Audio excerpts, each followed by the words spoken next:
नमस्कार, मुस्कान सिंह और आप देख रहे हैं के न्यूज। फिलहाल वक्त हो रहा है उत्तराखंड की खबरों का, लेकिन उससे पहले रुक कर लेंगे सुर्खियों का।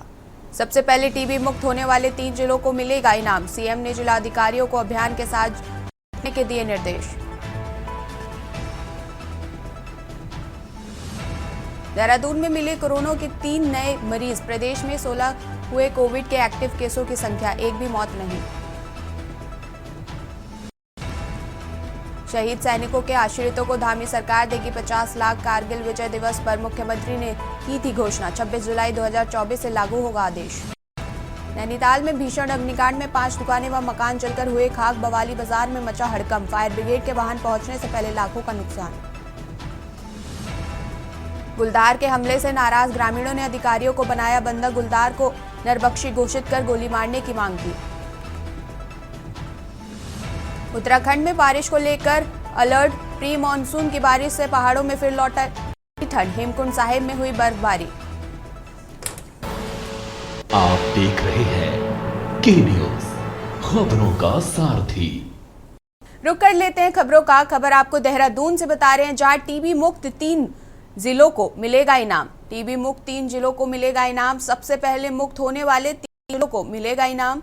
सीएम ने अभियान में जुटने के निर्देश दिए। टीबी मुक्त तीनों जिलों को मिलेगा इनाम। देहरादून से आपको बड़ी जानकारी बता रहे हैं, जहां उत्तराखंड सरकार ने टीबी मुक्त 3 जिलों को इनाम देने की घोषणा की है।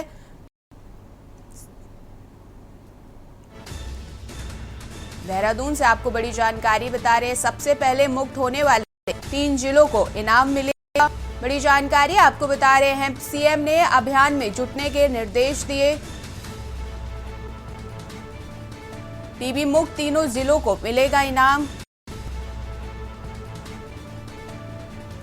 देहरादून से आपको बड़ी जानकारी बता रहे हैं, जहां टीबी मुक्त 3 जिलों को इनाम मिलेगा। सबसे पहले मुक्त होने वाले 3 जिलों को इनाम दिया जाएगा। बड़ी जानकारी आपको देहरादून से हम बता रहे हैं, सीएम ने अभियान में जुटने के निर्देश दिए।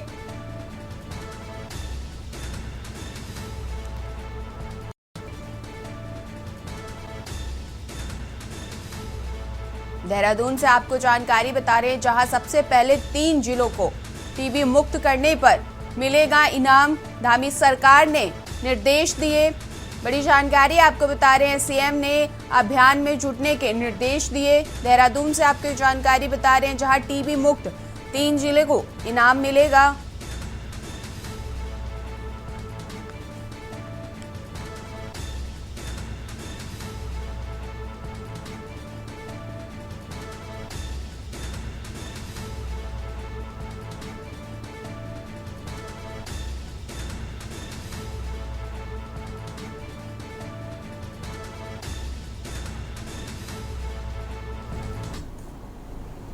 उत्तराखंड के हल्द्वानी रामलीला मैदान में कांग्रेस पार्टी द्वारा जय हिंद रैली का आयोजन किया गया। इसमें पहलगाम आतंकी हमले के बाद भारतीय सेना द्वारा ऑपरेशन सिंदूर में दिखाए गए अदम्य साहस और शौर्य को नमन किया गया। वहीं अमेरिका के राष्ट्रपति डोनाल्ड ट्रंप की तस्वीर को हाथों में लेकर विरोध किया गया। रैली में कांग्रेस के तमाम दिग्गज नेता शामिल हुए। इस अवसर पर कांग्रेस के प्रदेश अध्यक्ष, पूर्व मुख्यमंत्री हरीश रावत, नेता प्रतिपक्ष, राष्ट्रीय महासचिव, रिटायर्ड सैन्य अधिकारी व कांग्रेस नेता, हल्द्वानी विधायक समेत कुमाऊं और गढ़वाल क्षेत्र के सैकड़ों कार्यकर्ता मौजूद रहे। कार्यक्रम में बड़ी संख्या में पूर्व सैनिकों की उपस्थिति भी रही।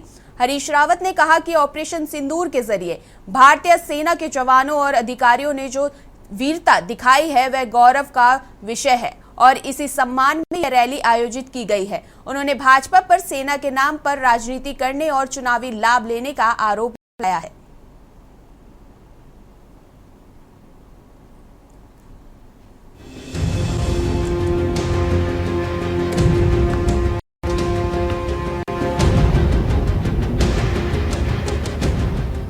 ऑपरेशन सिंदूर में भारतीय सेना द्वारा दिखाए गए अदम्य साहस को लेकर उत्तराखंड प्रदेश कांग्रेस कमेटी द्वारा हल्द्वानी में जय हिंद रैली आयोजित की गई। रैली में मुख्यमंत्री हरीश रावत, कांग्रेस प्रदेश अध्यक्ष करण माहरा, नेता प्रतिपक्ष यशपाल आर्य सहित कांग्रेस के सैकड़ों कार्यकर्ताओं ने भाग लिया। कांग्रेस ने इस रैली के माध्यम से सेना के प्रति देश की जनता की ओर से आभार प्रकट किया और ऑपरेशन सिंदूर को लेकर कुछ अहम सवाल भी प्रधानमंत्री से पूछे।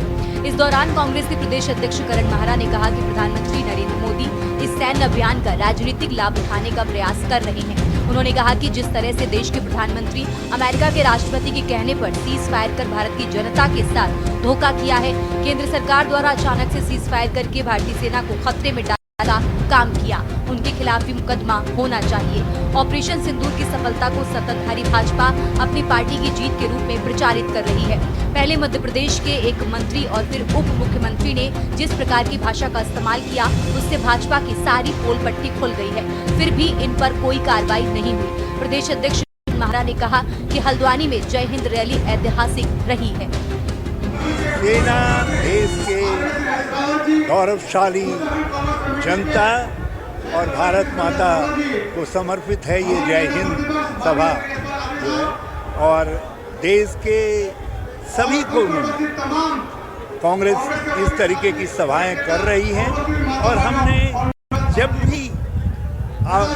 भी देश का प्रश्न आया हमेशा जय हिंद कहा, और आज भी हम देश के साथ मिल करके जय हिंद का उद्घोष कर रहे हैं, और पूरा राष्ट्र पूरा देश हमारे साथ जय हिंद का उद्घोष कर रहा है।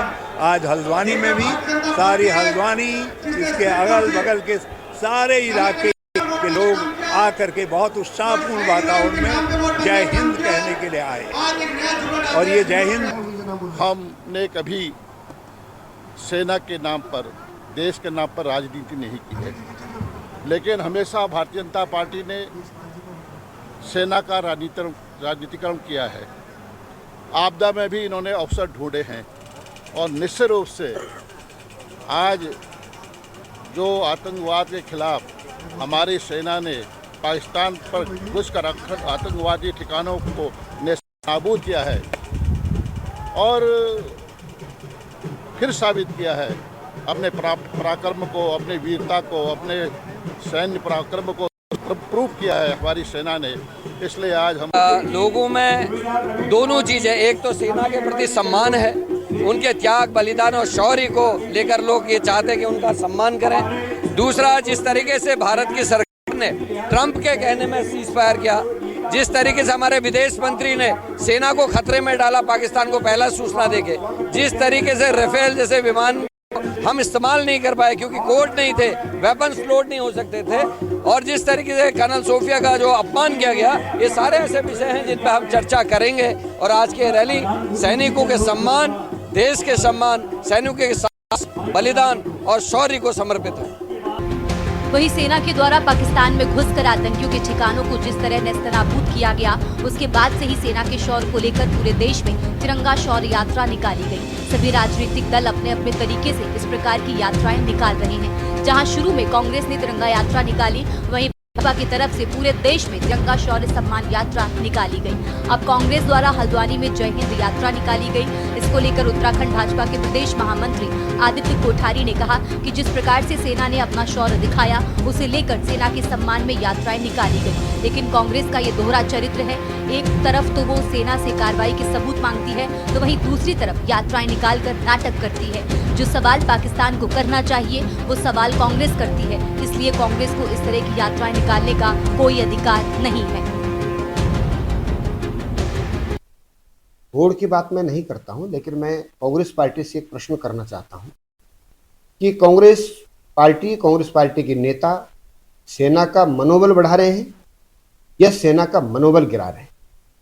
सेना को प्रश्नों के कटघरे में खड़ा करके कांग्रेस पार्टी क्या मनोबल बढ़ाना चाहती है? जो ऑपरेशन सिंदूर हुआ है, भारतीय सेना के द्वारा जो सफलतापूर्वक ऑपरेशन सिंदूर चलाया गया और प्रधानमंत्री जी ने कहा कि अभी भी गतिमान है, उसमें हमारी सेना के द्वारा जो अदम्य साहस का परिचय दिया गया, जिस तकनीक का इस्तेमाल किया गया, आज पूरे विश्व भर में चर्चा है कि भारत ने जो एयर डिफेंस को 100% सफलता के तौर पर जो है हासिल किया है। और आज कांग्रेस पार्टी उसी सेना से कर रही है कि हमारे कितने राफेल पाकिस्तान ने मार गिराए हैं, इसका स्पष्टीकरण किया जाए। कई तरह के सवाल पाकिस्तान में जो टीवी है, पाकिस्तान का जो मीडिया है, वो कांग्रेस पार्टी के नेताओं पर चर्चा कर रहा है। उत्तराखंड क्रांति दल एक आडंबरों में विश्वास नहीं करता है, जो खाली आडंबर निकालते हैं उन पर विश्वास नहीं करता। उत्तराखंड क्रांति दल धरातल पर काम करता है। ये जय हिंद रैली या बिल्कुल उसके बाद सिंदूर रैली, इस प्रकार के जो ये राष्ट्रीय दल हैं, ये जो निकालते हैं, ये जनता को भड़काने का, जनता को धोखा देने का इसमें काम करते हैं। उत्तराखंड क्रांति दल उत्तराखंड में, पूरे देश में उनको का सम्मान करता है और देश का सम्मान करता है, झंडे का सम्मान करता है। इसलिए उनको ये दिखाकर रैली निकालने की आवश्यकता नहीं है। उत्तराखंड में आपको बता दें, ऐसे बहुत सारे केस जहां पर जो ये देश के रक्षक या झंडे का सम्मान करने वालों का अपमान किया जाता है। ऐसे लोगों को रैली निकालने से कोई फायदा नहीं है और ये एक ढकोसला है।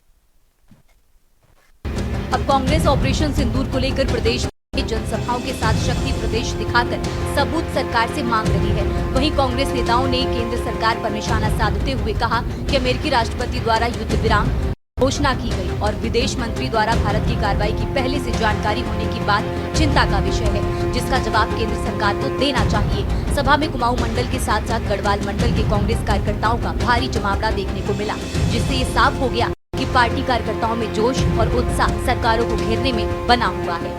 Uttarakhand desk report.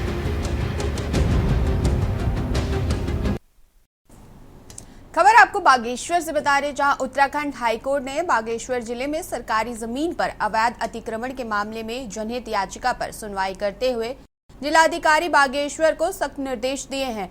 कोर्ट की खंडपीठ ने आदेश दिया है कि राजस्व, लोक निर्माण विभाग समेत सभी संबंधित विभागों को सभी समिति गठित कर 9 माह के भीतर अतिक्रमण की सुनवाई कर कार्यवाही की जाए और प्रगति रिपोर्ट न्यायालय में प्रस्तुत की जाए। यह याचिका बागेश्वर निवासी गोपाल बनवासी द्वारा दायर की गई थी, जिसमें कहा गया था कि गरुड़, बागेश्वर, कौसानी और चौकोड़ी जैसे पर्यटन स्थलों पर 20 से अधिक रिटायर्ड रिसोर्ट मालिकों ने सरकारी भूमि पर अतिक्रमण कर लिया है और अपने रिसोर्ट तक जाने के लिए सरकारी जमीन पर निजी सड़कें बना दी हैं। बनवासी का कहना है कि उन्होंने अगस्त 2024 में इस संबंध में शिकायत दर्ज कराई थी, लेकिन प्रभावशाली लोगों के दबाव के चलते कोई ठोस कार्रवाई नहीं हो पाई। अब हाईकोर्ट के आदेश से प्रशासन पर दबाव बढ़ा है और आने वाले दिनों में सख्त कार्रवाई की उम्मीद जताई जा रही है।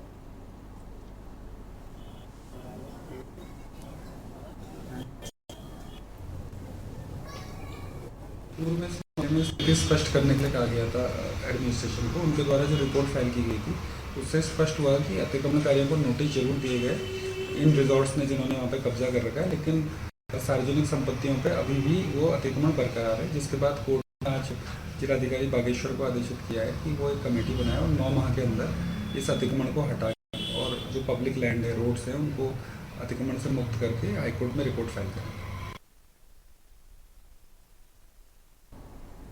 उत्तराखंड के हल्द्वानी शहर में बाहरी व्यक्तियों को लेकर पुलिस का सत्यापन अभियान लगातार जारी है। इस दौरान एक चौंकाने वाली बात सामने आई है कि पिछले 15 दिनों के भीतर कुछ लोग शहर छोड़कर अचानक गायब हो गए। इन लोगों के हल्द्वानी में रहने के उद्देश्य के संपर्क और फंडिंग स्रोतों की जांच की जा रही है। पुलिस के मुताबिक पिछले 1 महीने से नैनीताल जिले में करीब 20 से 25 हजार बाहरी लोग का सत्यापन किया गया। इस दौरान कुछ के पास फर्जी दस्तावेज भी मिले हैं, जिनके खिलाफ एफआईआर दर्ज की गई है। शहर छोड़कर गायब हुए लोगों के मकान मालिकों से पूछताछ की जा रही है ताकि उनके पहचान और मकसद का खुलासा हो सके। सुरक्षा एजेंसियों इन मामलों की गंभीरता से जांच कर रही है और संदेहास्पद गतिविधियों पर पैनी नजर रखी जा रही है। देखिए, बहुत बार जनता के लेवल पर ऐसा हो रहा है कि वो लोग जागरूक नहीं है और अपने छोटे मोटे से वो लोग ऐसे लोगों को अपने घर में रख रहे हैं जो या तो सत्यापित नहीं है या उनके बारे में उनको ठीक से जानकारी नहीं है। पिछले दिनों हल्द्वानी में एक घटना हुई जिसमें कि किसी के घर में बहुत बड़ी चोरी हुई और जो बाद में पता लगा कि जो नौकरानी उन्होंने ऑनलाइन सर्विसेज से रखी थी वो बिना वेरिफिकेशन के रह रही थी। ऐसे लोग जो बहुत बार अपराध में भी संलिप्त हो रहे हैं। इसके अलावा कभी कभी इनका डर ये होता है कि ये किसी ऐसे ग्रुप से जुड़े होते हैं जो सोशल हार्मोनी और इसके अलावा नेशनल सिक्योरिटी को प्रभावित कर सकते हैं। तो इसमें माननीय मुख्यमंत्री जी के आदेश के क्रम में पूरे प्रदेश में एक वृहत जो है सत्यापन अभियान चल रहा है। नैनीताल जिले में भी लगभग पिछले 1 महीने से हम बहुत डिटेल में वेरिफिकेशन कर रहे हैं और बहुत सारे लोगों को हमने वेरीफाई किया। लगभग 30 लोग अब तक हमने इस वेरिफिकेशन में वेरीफाई किए हैं। उत्तराखंड की राजधानी देहरादून में आज राज्य के लोक कलाकारों ने संस्कृत विभाग की नई नीतियों के विरोध में प्रदर्शन किया। संस्कृति मंत्री सतपाल महाराज विभाग के सचिव और महानिदेशक के खिलाफ नाराजगी जताते हुए कलाकारों ने आरोप लगाया है कि नई नीतियां भेदभावपूर्ण और सांस्कृतिक विविधता को सीमित करने वाली है। प्रदर्शन का नेतृत्व कर रहे भैरव रैना ने कहा कि कलाकारों को जिलेवार समिति कर देता, पंजीकृत कलाकारों को कम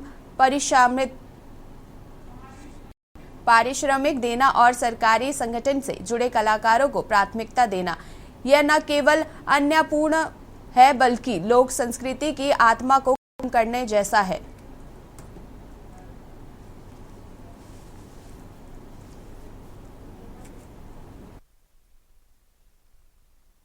प्रस्तुत करते हैं, हमसे पहचान है उत्तराखंड की, लेकिन आज हमको मजबूरन बनाना पड़ रहा है। क्यों? क्योंकि इनकी दमनकारी नीतियों की वजह से जो गलत नियम इन्होंने बनाए हैं उसके बरखिलाफ हम लोग यहाँ पर आए हैं। हमको विश्वास में लिए बिना अपने आप ही बनाए जा रहे हैं और संस्कृति विभाग कलाकारों को बांटना चाहता है। और जब हम संस्कृति का आदान प्रदान करने पूरे भारत में जाते हैं, हमको जो है जिले में रोकने का प्रयास किया जा रहा है। ये है कि जो संस्कृति विभाग की कुछ नीतियां हैं उससे जो लोक कलाकार हैं वो असंतुष्ट हैं और हमारा पेमेंट है वो भी समय पे नहीं हो पाता है, जिसके चलते सालों तक हमारी पेमेंट्स अटकी रहती हैं। उसके अलावा अभी प्रशासन ने एक नया रूल ये निकाला है कि जैसे कि फॉर एग्जांपल अगर मैं देहरादून स्टेट कलाकार हूँ तो मैं केवल देहरादून में ही परफॉर्म कर सकती हूँ, मैं जाके चमोली या पिथौरागढ़ कहीं नहीं कर सकती। तो इससे जो है कहीं ना कहीं जो कलाकार हैं उनको एक घेरे में बांध दिया गया।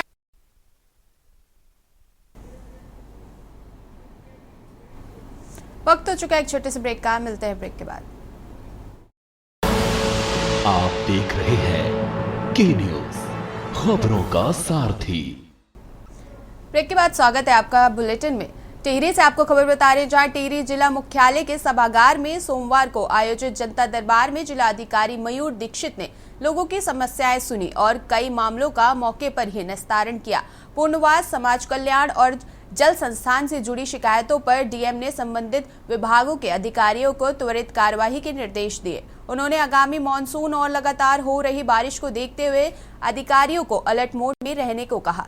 डीएम ने बताया है कि जरूरतमंद क्षेत्रों में जेसीबी तैनात की गई है और राशन किट तैयार करने के भी निर्देश दिए गए हैं। साथ ही चारधाम यात्रा के सुचारू संचालन को लेकर भी जरूरी कदम उठाए जा रहे हैं।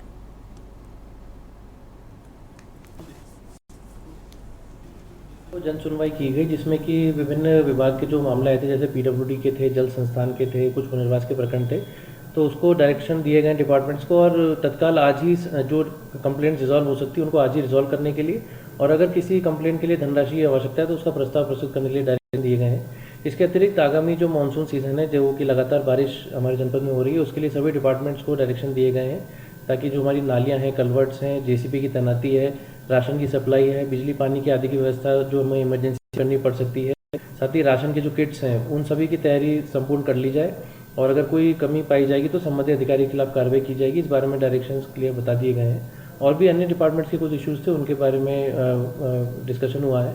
और इसके साथ ही जो हमारा ये पर्यटन सीजन भी है, चारधाम यात्रा भी चल रही है, उसको लेकर ट्रैफिक मैनेजमेंट आदि पर पुलिस विभाग के साथ भी वार्ता की गई।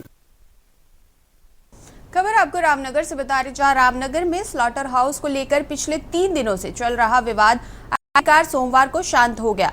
नगर पालिका अध्यक्ष हाजी मोहम्मद अकरम द्वारा कुछ सभासदों पर लगाए गए आरोपों और सभासद सीवी अग्रवाल पर की गई टिप्पणी को लेकर विवाद गहरता जा रहा था। हिंदूवादी संगठनों भी इस पर नाराजगी जताई थी और आंदोलन की चेतावनी दी थी। सोमवार को नगर पालिका अध्यक्ष ने सार्वजनिक रूप से माफी मांगते हुए कहा कि यदि उनके बयान से किसी की भावनाएं आहत हुई हैं तो वह क्षमा प्रार्थी हैं। साथ ही उन्होंने अन्य सभासदों पर लगाए गए आरोपों के लिए भी खेद जताया और आश्वासन दिया है कि भविष्य में सभी विकास कार्य पारदर्शिता और सभासदों की सहमति से किए जाएंगे। सभासद सीवी अग्रवाल ने अध्यक्ष की माफी स्वीकार करते हुए सभी संगठनों का आभार जताया और कहा कि अब सभी मिलकर रामनगर के विकास को नई दिशा देंगे।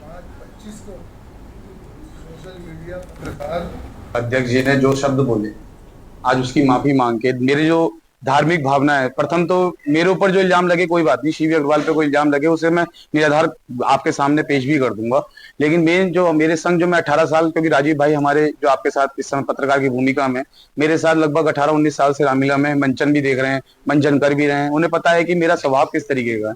अगर मैं हनुमान बनता हूं तो मैं हनुमान की सारी भूमिकाएं जो उनके अंदर जो उनके लक्षण हैं वो लक्षणों को अपनाता हूं, तब जाके मैं हनुमान बनता हूं। तो इसलिए तो बहुत मन आहत हुआ था, इस बात का मन आहत हुआ था। और मेरे जितने भी हिंदू संगठन भाई जितने भी मेरे साथ थे उन सबका पहले धन्यवाद, जिन लोगों ने मेरा साथ दिया। मेरे 20 मेंबर्स, मेरे भाई लोग, चेयरमैन साहब खुद स्वयं, ये इन्होंने गलती स्वीकारी।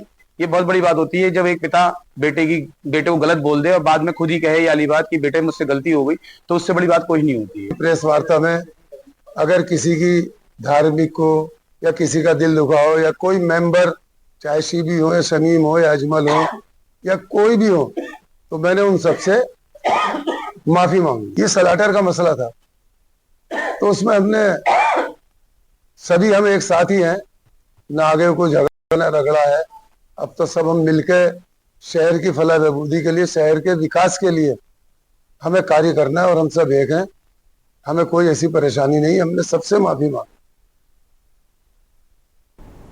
खबर आपको बागेश्वर से बता रहे, जहां बागेश्वर जिले के गरुड़ नगर पंचायत क्षेत्र में सरकारी भूमि पर किए गए अवैध अतिक्रमण मामले में नैनीताल उच्च न्यायालय में सख्त रुख अपनाते हुए नगर पंचायत अध्यक्ष भावना वर्मा की अवैध दुकानों को ध्वस्त करने के आदेश दिए हैं। कोर्ट ने जिला विकास प्राधिकरण और जिला प्रशासन को अतिक्रमण हटाकर रिपोर्ट अदालत में पेश करने का निर्देश भी दिया है। इस मामले में आरटीआई एक्टिविस्ट गोपाल बनवासी ने पहले एसडीएम गरुड़ को शिकायत की थी, लेकिन कोई ठोस कार्रवाई नहीं हुई। बनवासी का कहना है कि इस चुनावी शपथ पत्र में भावना वर्मा ने झूठी जानकारी दी थी। उधर कोर्ट के इस आदेश के बाद बागेश्वर जिला मुख्यालय और नगरी कौसानी ने होटल व रिसोर्ट संचालकों में हड़कंप मच गया। अब प्रशासन द्वारा अवैध निर्माणों पर कार्रवाई की उम्मीद तेज हो गई है।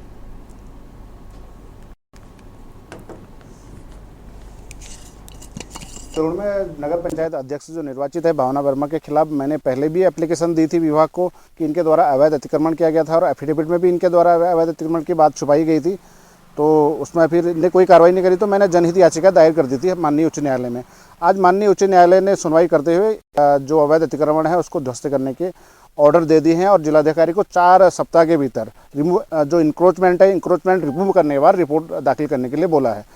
और गरीब आदमी यदि अवैध अतिक्रमण करता है तो उसके खिलाफ पूरे झंडे डंडे लेके बुलडोजर लेके पूरा प्रशासनिक टीम चले जाती है, परंतु इतने बड़े पद पर बैठे हुए लोग जब अवैध अतिक्रमण करते हैं तो प्रशासन उनके सामने बौना साबित होता है कार्रवाई करने के लिए। जैसे मैंने भावना वर्मा बोला था, वर्तमान निर्वाचित नगर पंचायत अध्यक्ष गरुड़, जिला विकास प्राधिकरण ने ध्वस्तीकरण के आदेश पूर्व में ही दे दिए हैं।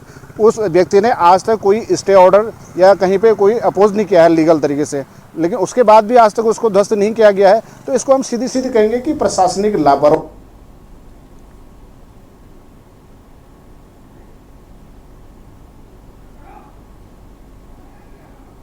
नैनीताल हाईकोर्ट ने दून वैली में बिना स्लाटर हाउस के खुले बाजारों में की जा रही मछली और मुर्गे की कटाई को लेकर दायर जनहित याचिका पर सुनवाई करते हुए राज्य सरकार से जवाब मांगा है। कोर्ट के खंडपीठ ने पूछा कि 2016-17 में दिए गए स्लाटर हाउस में जुड़े निर्देशों का कितना अनुपालन हुआ है। सरकार को 4 सप्ताह में रिपोर्ट पेश करने को कहा गया है। यह याचिका देहरादून निवासी मोनिका मोसेन द्वारा दायर की गई। इसमें कहा गया कि नगर निगम देहरादून द्वारा मीट विक्रेताओं पर नियमों का पालन नहीं कराया जा रहा है। बड़े जानवर तो स्लाटर हाउस में काटे जा रहे हैं, लेकिन मछली और मुर्गी बिना चिकित्सीय परीक्षण के दुकानों पर ही काटी जा रही हैं, जो सुप्रीम कोर्ट, हाई कोर्ट और नगर निगम की नियमावली के खिलाफ है। याचिका में यह भी उल्लेख किया गया कि फूड इंस्पेक्टर द्वारा भी नियमित जांच नहीं की जा रही है। कोर्ट ने मामले की अगली सुनवाई के लिए 4 सप्ताह बाद की तारीख तय की है।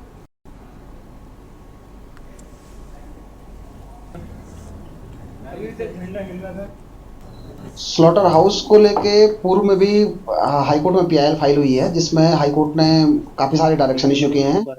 यहाँ तक कि सुप्रीम कोर्ट भी उसमें काफ़ी सारे डायरेक्शन इश्यू किए हैं कि जो स्लॉटरिंग होगी एनिमल्स की वो एक पर्टिकुलर एक लीगल स्लॉटर हाउस में होगा और बाकी हमारी जो पीआईएल थी, हमारी पीआईएल ये थी कि जो एनिमल्स है, एनिमल्स में मुर्गे और मछलियाँ भी आती हैं जो किसी स्लॉटर हाउस में, जिनका स्लॉटरिंग स्लॉटर हाउस में नहीं हो रहा है, तो हम इसी को लेकर आए थे। पर्टिकुलरली हमारा जो पीआईएल है वो दून वैली को लेकर है। दून वैली में जो ये एनिमल स्लॉटरिंग है और जो इनका मांस जो बिक रहा होता है वो रेड जोन में आता है, तो वो बिना परमिशन के वहाँ पे स्लॉटरिंग नहीं हो सकती है। और दूसरा हमारा जो पर्टिकुलर था वो था ट्रांसपोर्टेशन को लेके। लक्सर गोवर्धनपुर रोड पर लग्जरी रेस्टोरेंट एवं मैरिज हॉल का शुभारंभ हो गया है। सेवा नेतृत्व न्यायाधीश राज सिंह वर्मा ने फीता काटकर इसका उद्घाटन किया। इस अवसर पर कई न्यायिक अधिकारी और क्षेत्र के सैकड़ों गणमान्य व्यक्ति मौजूद रहे। राज सिंह वर्मा ने कहा कि उनका उद्देश्य लक्सर क्षेत्र के विकास में सहयोग करना है। उन्होंने बताया कि उन्होंने पहले भी अपने ही भूमि पर मॉल, स्मार्ट पॉइंट और मिनी रेस्टोरेंट खोलकर इलाके को बड़ा शहर बनाने के दिशा में कदम उठाए हैं। अब गोदावरी रेस्टोरेंट एवं मैरिज हॉल के साथ स्थानीय लोगों की शादी विवाह और अन्य समारोह के लिए दूर दराज के शहरों का रुख नहीं करना पड़ेगा। रेस्टोरेंट एवं मैरिज हॉल के प्रबंधन सिकंदर कश्यप ने बताया कि यह आधुनिक सुविधाओं के साथ विशाल पार्किंग और शादी समारोह से जुड़ी सभी सुविधाएं उपलब्ध हैं, जो इस क्षेत्र का प्रमुख लग्जरी स्थल बनाती है।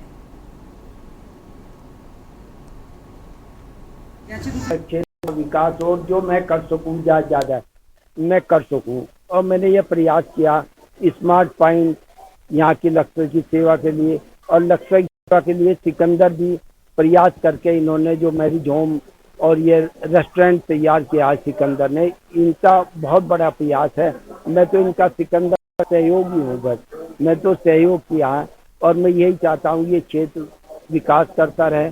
सबसे पहले शुक्रिया अदा करूंगा अपने जज साहब का, क्योंकि मुझे हर चीज़ में छोटा काम हो चाहे बड़ा काम हो, मुझे बच्चा समझ के उन्होंने अपने साथ लगाया।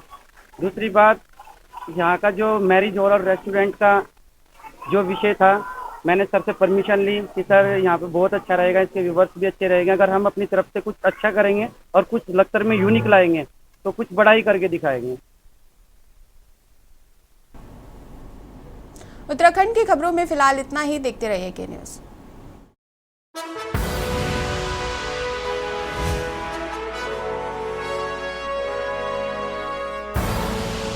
आप देख रहे हैं के न्यूज़, खबरों का सारथी।